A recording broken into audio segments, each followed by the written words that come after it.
Assalamualaikum warahmatullahi wabarakatuh. Selamat bertemu kembali di channel YouTube saya. Di channel YouTube Ridwan MT. Saya seorang tenaga pengajar di kampus UIN Araniri Banda Aceh. Dengan bidang keilmuan saya adalah di ilmu teknologi informasi. Baik semuanya, seperti biasa dalam video pembelajaran kali ini kita akan membahas segala hal, segala topik yang berkaitan dengan dunia ilmu teknologi informasi, khususnya berkaitan dengan ilmu komputer dan juga ilmu bidang bahasa pemrograman. Baik semuanya, seperti biasa sebelum menyaksikan video ini, izinkan untuk mensubscribe channel YouTube saya. Semuanya, pada kesempatan kali ini saya akan membahas satu topik yang memang saya anggap ini penting untuk dipelajari, khususnya bagi siapa saja yang baru mulai belajar tentang pembahasa pemrograman atau bahasa komputer. Pada kesempatan kali ini, video saya akan membahas tentang topiknya adalah belajar logika pemrograman komputer, dengan subtopiknya adalah bagaimana panduan berbasis panduan belajar logika pemrograman komputer berbasis flowchart dengan menggunakan aplikasi Flowgorithm. Nah, materi ini itu terfokusnya menekankan pada penyusunan logika yang berbasis pada diagram alir atau flowchart, yang sebagaimana kita ketahui bersama adalah diagram alir ini atau flowchart merupakan bahagian dari algoritma dan pemrograman sebelum kita membuat satu pembuatan program komputer. Jadi bisa dibilang flowchart merupakan fondasi awal ketika kita ingin membuat satu program komputer. Oleh karena itu, siapa saja yang ingin mengikuti materi ini bukan hanya mereka yang paham dunia IT atau mahasiswa yang di kuliah di bidang IT, tetapi bisa dipelajari oleh semua pihak, baik itu yang suka dengan belajar pemrograman atau suka belajar dunia komputer. Oke, pada kesempatan kali ini video pertama saya tentang aplikasi Flowgorithm akan saya jelaskan secara dasar bagaimana cara menggunakan aplikasi Flowgorithm dan juga pengenalan awal bagaimana membuat flowchart sederhana dengan menggunakan Flowgorithm aplikasi ini. Oke, saya langsung saja masuk ke dalam tahapan bagaimana mendownload daripada aplikasi Flowgorithm, menggunakannya sampai dengan satu contoh dasarnya. Baik, oke, untuk mendownload aplikasi Flowgorithm ini bisa langsung mengetikkan di Google dengan mengetikkan kata kuncinya adalah Flowgorithm. Maka kita akan dimunculkan link untuk mendownloadnya di flowgorithm.org. Langsung saja kita klik. Maka di sini akan langsung dimunculkan aplikasi halaman daripada Flowgorithm-nya, yaitu di sini ada beberapa petunjuk baik itu tentang fitur dan info-info resmi yang ada disediakan oleh si pembuat Flowgorithm-nya. Kita langsung saja ke bagian menu download. Maka di sini di dalam download di sini akan dimunculkan pilihan untuk mendownload aplikasinya. Di sini ada disediakan pilihan untuk yang menggunakan sistem operasi Windows. Kalau saya ini menggunakan Windows, ada yang versi untuk 64 bit, ada yang versi untuk 32 bit. Tersedia juga aplikasi ini untuk Mac OS ataupun dengan menggunakan sistem operasi Linux. Silahkan sesuaikan dengan sistem operasi yang kalian gunakan. Selanjutnya, kalau misalnya ini salah satu syarat untuk menginstal aplikasi ini adalah kalau di Windows harus menggunakan .NET for Windows 10 atau 8. Jadi biasanya sih pengalaman saya ketika sudah mendownloadnya, kalau misalnya belum ada yang .NET for Windows ini, dia langsung akan otomatis di-download sendiri nantinya. Oke, baik. Silahkan mendownloadnya dan silahkan melakukan file instalasi seperti biasanya. Biasanya kalau selesai download, maka Bapak Ibu akan menemukan aplikasi installnya seperti biasa. Oke, saya tidak akan menunjukkan bagaimana proses instalasinya, karena instalasinya itu seperti kita menginstal aplikasi pada umumnya.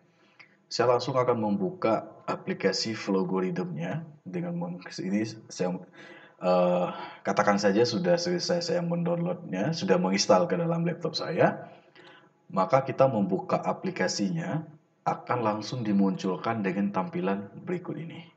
Nah, ini adalah tampilan awal ketika kita menggunakan aplikasi Flowgoridem-nya. Ada dua buah simbol dari flowchart, yaitu seperti yang kita ketahui ya, memulai flowchart itu pasti diawali dari start sampai end itu terakhir. Jadi ini sudah disediakan oleh aplikasi Flowgoridem-nya, tinggal kita nanti memanfaatkan untuk kebutuhan-kebutuhan kita flow yang lainnya. Tampilan awal daripada aplikasi Flowgoridem ini seperti biasa, kita akan disuguhkan dengan menu file untuk membuat program, membuka, dan lain menyimpan dan lain-lain sebagainya. Kemudian di sini ada menu edit, program ini untuk run, ini untuk menjalankan. Step ini menjalankan melihat proses flow-nya dari step by step, dan ada beberapa pilihan-pilihan yang lainnya. Experience ini untuk tampilan daripada kenyamanan kita dalam bekerja, dan tool dan menu-menu yang lainnya. Silahkan dieksplor sendiri menu-menu yang tersedia di sini. Kemudian di dalam di sini ada toolbar yang untuk membantu kita untuk bekerja dengan menggunakan aplikasi ini. Ada ini run untuk menjalankan hasilnya, run by step, melihat hasilnya step by step. Kemudian ini ada pilihan mengerunnya secara cepat, sedang, ataupun secara lambat. Kalau yang ini main, ini sebagai function, dan ini ada beberapa pilihannya lagi untuk mengecilkan ataupun membesarkan. Dan juga tersedia pilihan-pilihan yang lainnya. Kalau ini untuk chart style, nanti kita bisa memilih pilihan gambar, style, warna, dan lain-lain sebagainya untuk tampilan dari flowchart kita. Kemudian ini ada juga menu-menu yang lainnya yang bisa kita klik untuk melihat opsi-opsi yang disediakan oleh aplikasi Flowgoridem yang ini. Baik, saya langsung saja akan mulai. Bagaimana sih cara kita menggunakan aplikasi Flowgoridem yang sederhana ini? Misalnya, kalau ini adalah simbol dari flowchart, ini adalah simbol star-nya, ini N-nya, dan ini adalah tanda panah atau simbol flow-nya. Jadi, ketika kita memulai flowchart ini, kita akan menambahkan simbol-simbol yang lainnya. Kita bisa dengan melakukan klik di flow-nya atau di tanda panahnya ini. Nah, ketika kita klik, maka di sini akan muncul beberapa pilihan ataupun beberapa simbol-simbol yang disediakan dalam kita merancang flowchart kita. Di sini ada misalnya ada simbol untuk input output, ada untuk deklarasi variabel, inisiasi variabel, ada untuk control, decision, ataupun pemanggilan, dan ada juga yang untuk perulangan, ada while, for, dan do. Dan ini ada yang untuk memberikan komen atau komentar di dalam flowchart yang kita buat. Oke, kalau breakpoint artinya untuk break sebentar menambahkan ke halaman yang berikutnya. Oke, untuk memahami penggunaan daripada Flowgoridem ini, saya akan buatkan satu contoh sederhana, yaitu bagaimana membuat flowchart untuk menambahkan dua buah bilangan, atau jangan dua buah bilangan ya. Saya akan memberikan satu contoh sederhana bagaimana menggunakan aplikasi Flowgoridem ini untuk mencari rumus daripada segitiga misalnya seperti ini. Kalau misalnya kita adalah untuk mencari keliling daripada suatu bangun datar. Misalnya diketahui bangun datarnya adalah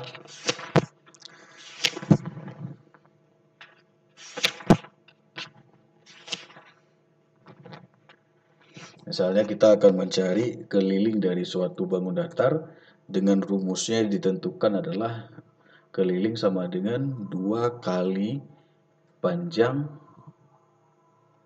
tambah lebar. Nah, misalnya ada rumus bagi suatu bangun datar, digunakan rumusnya ini. Kita mencari kelilingnya dengan rumusnya 2 kali panjang tambah lebar. Misalnya dari soalnya ini, misalnya kita disuruh buat soal, buatlah flowchart untuk mencari keliling dari suatu bangun datar dengan rumus yang disediakan seperti ini. Berarti langkah kita di sini adalah sudah pasti kita ketahui di sini yang menjadi inputnya adalah panjang lebar. Itu yang menjadi input. Sedangkan yang menjadi outputnya ini yang di input ya. Ini yang di input. Kemudian yang menjadi outputnya adalah keliling. Oke, kemudian ini rumusnya yang memprosesnya. Ini secara logika kita ya. Alurnya berarti pertama adalah deklarasi dulu panjang dan lebar dan juga keliling. Kemudian input nilai ke dalam panjang, ke dalam lebar, kemudian berikan rumusnya dengan proses seperti ini, barulah ketemu outputnya. Kira-kira gambarnya demikian. Bagaimana kalau menggunakan flogorithm? Gampangnya kita akan buat kayak gini. Pertama adalah kita deklarasi ya dulu atau deklar. Kita klik akan muncul seperti ini. Ketika kita klik seperti ini, maka ini adalah simbol untuk mendeklarasi suatu variabel yang akan kita gunakan. Dalam hal ini adalah datanya diinput, apakah diinput melalui keyboard nantinya. Oke, kita klik, double klik maksudnya, kita tentukan variabelnya. Variabelnya berarti di sini adalah panjang. Kemudian kalau ada salah satu variabel lebih dari satu, kita berikan tanda koma, kemudian lebar, keliling. Kira-kira ini 3 variabel ya. Artinya kita langsung tentukan variabelnya itu karena mempunyai tipe data yang sama, kita bisa pisahkannya dengan menggunakan tanda koma seperti ini. Kemudian kita pilih tipe datanya adalah integer. Oke, kita klik. Maka akan didefinisikan itu sebagai mendefinisikan variabel terlebih dahulu. Kemudian proses berikutnya ke flow di bawahnya adalah kita menginputkannya. Menginputkannya data yang diinput di sini adalah panjang dan lebar. Sedangkan keliling nanti kita berikan rumusnya. Oke, berarti yang kita masukkan sekarang adalah simbol input. Oke, kita klik input, kemudian kita double klik, kita berikan yang pertama adalah menginput panjang. Jadi sesuai nama panjang ini sesuai dengan nama yang kita deklarasikan di sini. Oke, kita oke. Kemudian input kedua adalah input, kita double klik lebar. Lebar, kemudian kita okekan. Nah, berarti ada 2 buah inputan ya. Ada input panjang, ada input lebar.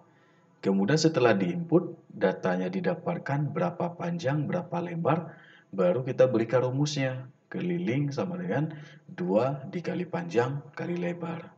Bagaimana cara memasukkan rumusnya? Seperti rumus yang di sini. Kalau memasukkan rumusnya di sini, berarti kita klik di sini, kita pilih adalah assign yang ini. Kita memberikan rumus atau prosesnya. Kita klik assign yang ini, kemudian muncul seperti ini, double klik. Nah, kita berikan di sini keliling, kemudian di sini kita berikan rumusnya. Rumusnya bagaimana? Seperti kita rumus yang percetakan tadi, 2 dikali panjang tambah lebar. Nah, disinilah kita memberikan rumusnya. Jadi kalau bahasa kita, keliling sama dengan 2 kali panjang tambah lebar. Nanti nilai panjang ini sesuai yang diinputkan oleh user. Demikian juga dengan lebar. Kemudian klik OK. Maka langsung akan muncul rumusnya seperti ini. Kemudian setelah diberikan input, proses, yang terakhir adalah output. Caranya klik di sini, output. Maka akan muncul output. Kira-kira apa yang kita jadikan output? Ya, output adalah keliling. Kira-kira berapa kelilingnya gitu. Kemudian kita okekan. Nah, langsung akan muncul seperti ini. Nah, sampai di sini proses membuat flowchart udah selesai. Dari pertama main sampai dengan end, kira-kira prosesnya seperti ini.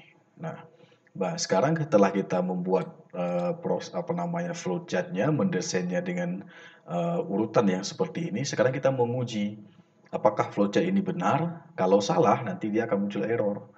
Kalau benar, logika kita mengatakan flowchart ini betul, maka dia tidak akan error dan akan memunculkan outputnya. Kita coba, cara menjalankannya adalah dengan klik run. Klik run di sini, maka akan muncul tampilan seperti ini. Kira-kira tampilannya seperti ini. Seperti ini, kita ketikkan di sini input. Input yang pertama apa yang diinputnya adalah input panjang. Kita misalnya klik panjangnya 4. Kemudian enter. Nah, kemudian input kedua adalah input lebar. Dia akan tunjukkan input prosesnya lebar. Lebar misalnya kita inputkan adalah 3. Jadi ketika kita enter, dia akan langsung diproses rumusnya seperti ini. Nah, seperti ini kira-kira hasilnya. Input berarti sama dengan 4 panjang 4, lebar 3. Kemudian dibagi 2. Oke ya, 4 kali 3 12. 2 dikali panjang seperti ini. 7 ya. 7 berarti 2 dikali 7 sama dengan 14. Berarti sudah ketemu prosesnya. Berarti kalau seperti ini berarti flowchart kita udah berhasil, nggak ada yang salah. Nah, ini mudahnya menggunakan Flowgorithm. Jadi kita mau menguji flowchart yang kita buat apakah benar atau salah. Jika benar tidak ada kesalahan, maka berarti logika kita benar. Seperti ini. Oke, kita close. Nah, sekarang bagaimana kalau misalnya terjadi kesalahan? Misalnya seperti ini. Ini saya hapus. Nah, seperti ini. Misalnya kita langsung dari main, kemudian langsung ketikkan input panjang, input lebar. Dia tanpa kita deklarasi variabelnya. Ini akan muncul error. Contohnya seperti ini. Nah, akan muncul error seperti ini. Ini errornya adalah ada definisikan bahwa variable not declare. Artinya, secara logikanya saja adalah kita ketahui di sini panjang itu apa gitu, lebar ini apa, keliling ini tidak diketahui oleh komputer kita, oleh si programnya. Makanya disebutkan di sini before, sebelum dibaca data dari variabel, dia harus terlebih dahulu dideklarasikan. Artinya panjang, lebar, keliling itu belum dideklarasi, maka dia akan muncul error seperti ini. Nah, solusinya seperti tadi, berarti kita klik OK, kita perbaiki errornya. Perbaiki errornya bagaimana? Seperti tadi. Nah, kita definisikan dulu panjang, lebar, keliling sebagai tipe data integer. Kondisinya seperti ini juga, misalnya ada error. Ini nggak tahu ya apa error atau enggak ya, kita coba aja. Misalnya kita deklarasi tadi panjang P-nya kecil. Sekarang waktu input P-nya jadi besar. Oke, coba kita klik. Oh, berarti dia nggak error. Oh, berarti dia ini ya nggak case sensitif ya. Artinya dia masih bisa dibaca. Ini kita enter. Ini 6, enter. Jadi oke, ketemu. Berarti nggak ada permasalahan ya. Kalau huruf kecil dengan huruf besar nggak ada masalah. Oke, itu. Yang lainnya, misalnya bagaimana kalau menentukan outputnya. Misalkan kayak tadi outputnya kan langsung muncul. Bagaimana kalau misalnya kita ketikkan keliling sama dengan gitu. Misalnya gini. Keliling, misalnya gini.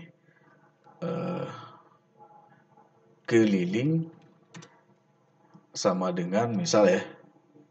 Kita bisa ketikkan kayak gini. Tanda keliling sama dengan seperti ini, kita berikan pemanggilan akses variabelnya dengan menggunakan simbol dan seperti ini. Jadi kalau kita ketik kayak gini, kita beri ruang sedikit seperti ini, dia akan memunculkan ini oke. Kalau kita klik 4, enter, 5, enter, akan muncul seperti ini, keliling sama dengan 18. Jadi artinya yang saya ketikkan tadi adalah kita mengetikkan nilai string, kemudian kita mengakses variabelnya dengan menggunakan simbol dan. Ini seperti ini. Nah, output keliling sama dengan 18. Oke. Nah, itu sekilas. Kalau yang input panjang, ini seperti yang saya sebutkan tadi. Artinya input, coba ya kita tes ya. Input nilai panjang. Oke, kita mau nggak ya? Coba kita tes. Oke. Kan dia error, berarti dia nggak mau. Kalau seperti itu berarti dia nggak bisa diberikan nilai string di dalam variabel di sini. Berarti dia harus tetap pemanggilan variabelnya saja. Oke, itu sekilas. Kira-kira kalau hasilnya mudahnya menggunakan flowgorithm ini, kita langsung akan dimudahkan dan menguji flowchart kita betul atau tidak logikanya kita. Nah, ini juga bisa disimpan, artinya kita bisa menyimpan project kita ini dengan save, kemudian tinggal disimpan, misalnya adalah namanya dasar flowgorithm. Tuh. Kemudian dia akan disimpan dengan format .fplg, kita save, maka akan langsung tersimpan. Kalau mau diekspor ke gambar, juga ada pilihan di sini, export to image file. Waktu kita klik, dia akan ditentukan apakah gambarnya seperti ini, atau mau gambar yang klasik seperti ini, atau yang the full, ada pilihannya seperti ini. Oke, kemudian kita klik fungsinya main, kemudian create, maka dia akan jadi gambar. Contohnya seperti ini. Dasar flow, save, oke, udah jadi gambar. Waktu coba saya buka di video tadi, ini gambarnya tadi. Maka kita buka, udah jadi gambar. Nah, seperti ini. Udah. Oke, formatnya PNG ya. Oke, itu mudahnya menggunakan aplikasi Flowgorithm. Artinya ini ada beberapa pilihan yang lain ya. Kalau layout ini untuk melihat bagaimana bentuk variabelnya. Kemudian ini juga untuk melihat stylenya dan lain-lain sebagainya. Ada beberapa pilihan lain yang bisa kita eksplor satu persatu untuk melihat kelebihan daripada aplikasi Flowgorithm ini. Baik, itu sekilas penjelasan video awal bagaimana pengenalan daripada aplikasi Flowgorithm yang bisa kita gunakan untuk mengasah daripada dasar logika kita dalam membuat program komputer dengan berbasis flowchart. Jadi intinya, kalau dulunya kita membuat flowchart dengan menggunakan manual, kita belum tahu apakah itu betul atau salah flowchart yang kita buat. Dengan menggunakan aplikasi Flowgorithm ini, kita bisa menguji logika kita dengan flow yang kita bangun, apakah mencapai output yang kita inginkan atau tidak. Baik, itu saja untuk video awalnya saya, video pertama saya mengenai Flowgorithm. Kedepan nantinya akan saya lanjutkan video-video dengan studi-studi kasus yang lainnya yang berkaitan bagaimana kita menggunakan aplikasi Flowgorithm ini. Oke, baik. Terima kasih dari pembelajaran pertama saya mengenai bagaimana belajar logika pemrograman komputer dengan menggunakan Flowgorithm untuk membantu kita mengasah belajar logika pemrograman komputer berbasis flowchart. Sampai ketemu kembali di video saya yang berikutnya. Selamat dan terima kasih.